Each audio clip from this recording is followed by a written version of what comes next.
2 నెలల పాటు ప్రశాంతంగా ఉన్న గాజాను మళ్లీ ఇజ్రాయెల్ దళాలు స్వాధీనం చేసుకుంటున్నారు. రెండో దశ చర్చలకు హమాస్ అంగీకరించకపోవడంతో ఇజ్రాయెల్ దళాలు గాజాలోని కీలక ప్రాంతాలపై దాడులు చేస్తున్నాయి.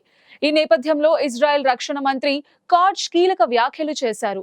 హమాస్ ఆలస్యం చేసే కొద్దీ గాజాలోని భూభాగాన్ని స్వాధీనం చేసుకుంటున్నామని, ఆ తర్వాత వాటిని ఇజ్రాయెల్లో విలీనం చేసుకుంటామని హెచ్చరించారు.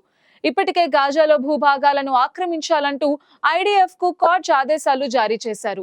దీంతో ఈ యుద్ధం మరింత తీవ్ర రూపం దాలుస్తోంది.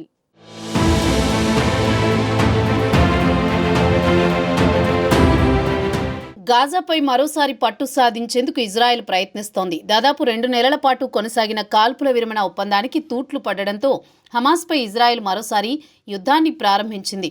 గత కొద్ది రోజులుగా గాజాపై వైమానిక దాడులు చేస్తూ హడలెత్తిస్తోంది. ఇటీవల జరిగిన దాడుల్లో 600 మందికి పైగా పౌరులు ప్రాణాలు కోల్పోయారు. తొలి దశ కాల్పుల విరమణ ఒప్పందంలో భాగంగా హమాస్ ఇజ్రాయెల్కు చెందిన కొంతమంది బందీలను విడుదల చేసింది. అయితే రెండో దశ చర్చల కోసం హమాస్ అంగీకరించకపోవడంతో ఇజ్రాయెల్ తిరిగి దాడులు చేస్తోంది. ఈ నేపథ్యంలోనే గాజాలోని కీలక ప్రాంతాలను ఇజ్రాయెల్ ఆక్రమించుకుంటోంది.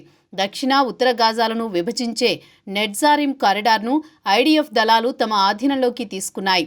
పాలస్తీనా వాసుల కదలికలను గుర్తించేందుకు ఇజ్రాయెల్ ఈ ప్రాంతాన్ని స్వాధీనం చేసుకున్నాయి. తొలిదశ కాల్పుల విరమణ సందర్భంగా ఐడిఎఫ్ దళాలు అక్కడి నుంచి నిష్క్రమించాయి. ఇప్పుడు తిరిగి యుద్ధం ప్రారంభం కావడంతో గాజాలోని మరింత భూభాగాన్ని ఆక్రమించాలని ఐడిఎఫ్ను ఆ దేశ రక్షణ మంత్రి ఇజ్రాయెల్ కాడ్జ్ ఆదేశించారు. మరింత మంది బందీలను విడుదల చేసేందుకు హమాస్ నిరాకరించడంతో ఈ నిర్ణయం తీసుకున్నట్లు ఆయన వెల్లడించారు.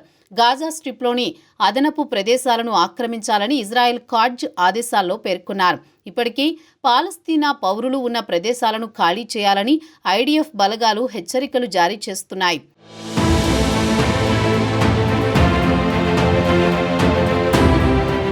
ఇజ్రాయెల్ ప్రజలను రక్షించేందుకు గాజాలో సెక్యూరిటీ జోన్లను విస్తరించాలని ఐడిఎఫ్ బలగాలకు కాడ్జ్ ఆదేశించారు. బందీలను విడుదల చేసేందుకు హమాస్ జాప్యం చేసే కొద్దీ మరింత భూమిని కోల్పోతుందని, దానిని ఇజ్రాయెల్లో విలీనం చేసుకుంటుందని ఇజ్రాయెల్ కాడ్జ్ తన ఆదేశాల్లో పేర్కొన్నారు.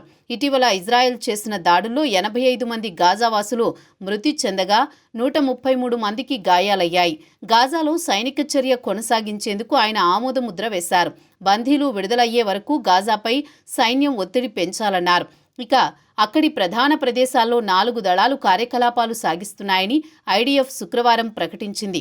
కాల్పుల విరమణ తర్వాత తొలిసారిగా బుధవారం ట్యాంకులు, పదాతి దళాలు ఆక్రమణకు దిగాయి.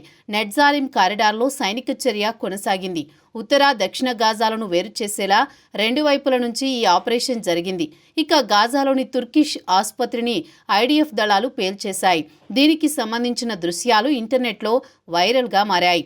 గతంలో ఐడిఎఫ్లో గాజాలో ప్రవేశించినప్పుడు తుర్కీ పాలస్తీనియన్ వైద్యశాలని తమ ఆపరేషనల్ బేస్గా మార్చుకున్నాయి. దీని కింద హమాస్ సొరంగాల నెట్వర్క్ ఉన్నట్లు ఐడిఎఫ్ ప్రకటించింది.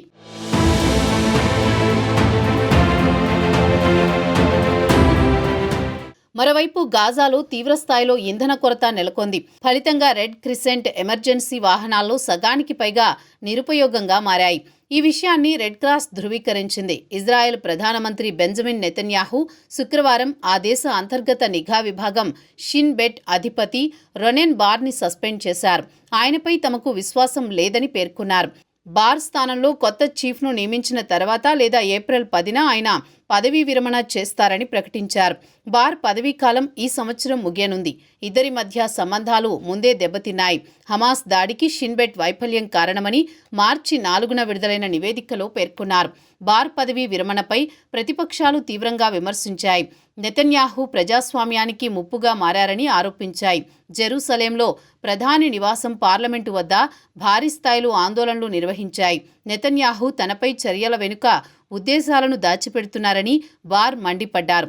అక్టోబర్ 7 హమాస్ దాడికి షిన్బెట్ వైఫల్యం కారణమని 2023లోనే అంగీకరించారు.